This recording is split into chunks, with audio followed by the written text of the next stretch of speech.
رؤساء العراق. طيب، يقال أن عدد من أعضاء مجلس النواب طالبوا أيضا أن يتساوون بالمسؤولين الحكوميين ويأخذون قطع أراضي في بغداد، بل أن البعض يقول أنه اشترطوا مناطق معينة. هذا اللي ما عنده عقل. عضو مجلس النواب أعلى سلطة في الدولة، يكون مثل المسؤولين الآخرين. شنو هذاك وزير يعني موظف درجة أولى، لا أكثر ولا أقل، وزير. طيب، مثال الآلوسي متفائل بنجاح العملية السياسية والديمقراطية في العراق؟ طبعا متفائل. اللحظات اللي شعرت بها بالإحباط، ما هي هذه اللحظات؟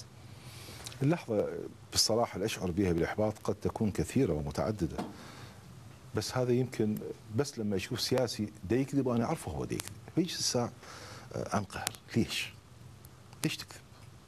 ما هو أفضل قرار اتخذ البرلمان العراقي برأيك؟ أفضل قرار اتخذ مجلس النواب العراقي في التصويت على كثير من القوانين. للأسف الأمور غير واضحة للمواطن. كثير من القوانين. أبرز هذه القوانين اللي يحضر في ذهنك اليوم؟ أنا في رأيي، لكن أهم قرار صدر اللي فعلا النواب صوتوا بإراداتهم الشخصية هو قرار الموافقة على استقالة السيد محمود مشهداني. الضغوط كانت عالية، جلال طلباني يخابر، دوري المالكي يخابر، فلان يخابر، إيران تخابر، السعودية تخابر، والنواب أصروا هالمرة اللي بعقلنا نمشيه يعني نمشيه. أفضل قرار اتخذته الحكومة العراقية؟ ولا واحد، إلا شغلة واحدة عنه راضين بيها نقبلها نمشيها، شغلة البدء في التفكير بآليات عملية لزيادة حجم تصدير النفط العراقي. قرار كنت تتمنى أن تعطي رأيا فيه وتغيره؟ أن لا يكون في العراق 3 رؤساء جمهورية، واحد اسمه رئيس والآخر اسمه نائب، وأن يكون في العراق حكومة ومعارضة. موقف أو قرار ندمت في اتخاذه أو في الموافقة عليه؟ أغلاطي هواية، يعني أنا مو معصوم، أنا إنسان بالنهاية، لكن كثير من الأمور عندما أشعر بها خطأ أصلحها، وبالتالي أنا خايف من شيء إنه خطأ وأنا ما حاس به. ولذلك أوجه الشكر دائما والاحترام لكل مواطن ينتقد، أو كل واحد من أهلنا ينتقد، يصحح، يذكر، ينبه، حتى نحمي نفسنا من الخطأ.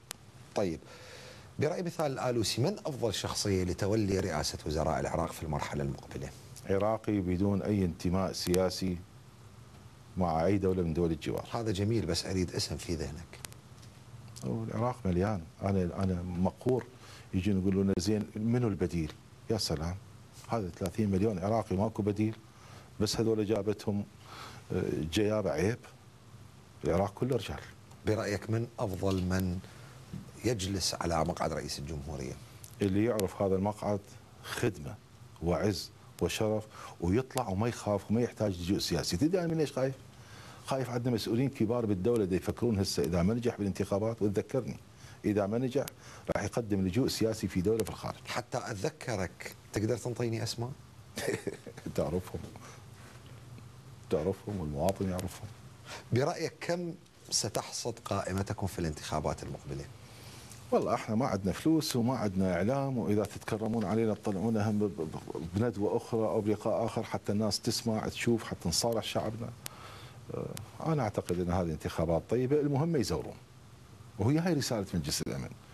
تصيروا رجال دوله، يعني لا تزورون، لا تكذبون، ترى عيب يا معودين انتم دوله. هذه هي الرساله.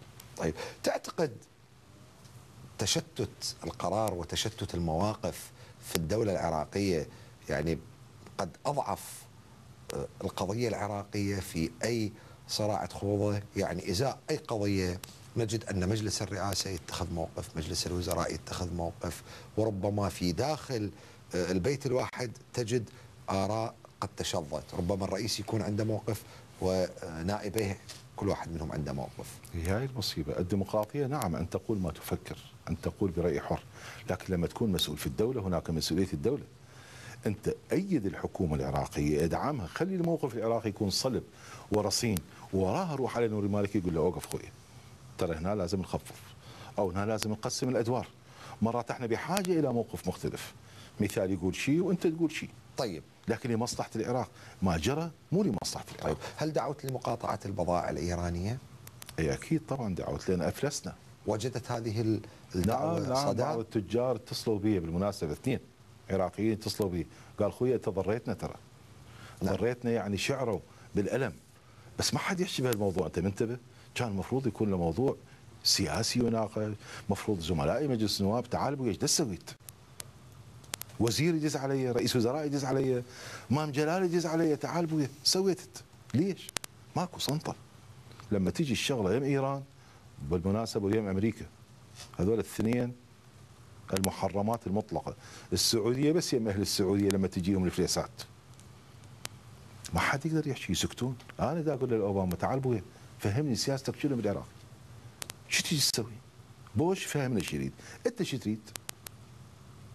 انت شايف دوله نريد نبني علاقه وياها وعدنا اتفاقيه وعدها وجود هنا واحنا الان ما نعرف اوباما ايش يريد؟ نعم. ما هو السؤال اللي كنت تتوقع ان اسالك اياه وما سالتك اياه؟ انا قلت لك اسال ما تشاء. طيب، ما هي نسبة الصراحة التي حدثتني بها اليوم؟ انا مثال ابن جمال ابن حسين الالوسي. لاحظ انت ولا اسم انطيتني وتحدثت بشكل عام. لما اكون في جهاز المخابرات او في خدمه اهلي في اي مؤسسه تنفيذيه راح اشوف شلون ادق الابواب. بس ما قلت لي نسبة الصراحة اللي تحدثت بها اليوم. مثال ما يكذب، ما يحتاج يكذب. يعني كانت 100%؟ اخويا انا ما احتاج اكذب لاني ما اخاف. لا يعني لم اقصد انك لا تكذب، لا سامح وانا الله. رحت لاسرائيل هاي المهجومه انا الناس كلها اقصد تخاف منها. انك تجيب بدبلوماسية او تتهرب من السؤال. لا ما اتهرب من السؤال، اكو شيء يجوز ما اريد اجاوبه ممكن. تعلمنا الدبلوماسيه ممكن، انا عضو لجنه العلاقات الخارجيه، لكن انا اكذب لا، ما محتاج. هم اللي يحتاجون يكذبون، خلي يديرون بالهم، احنا جايين. النائب في البرلمان العراقي مثال الآلوسي، شكرا جزيلا لك. شكرا لك. كما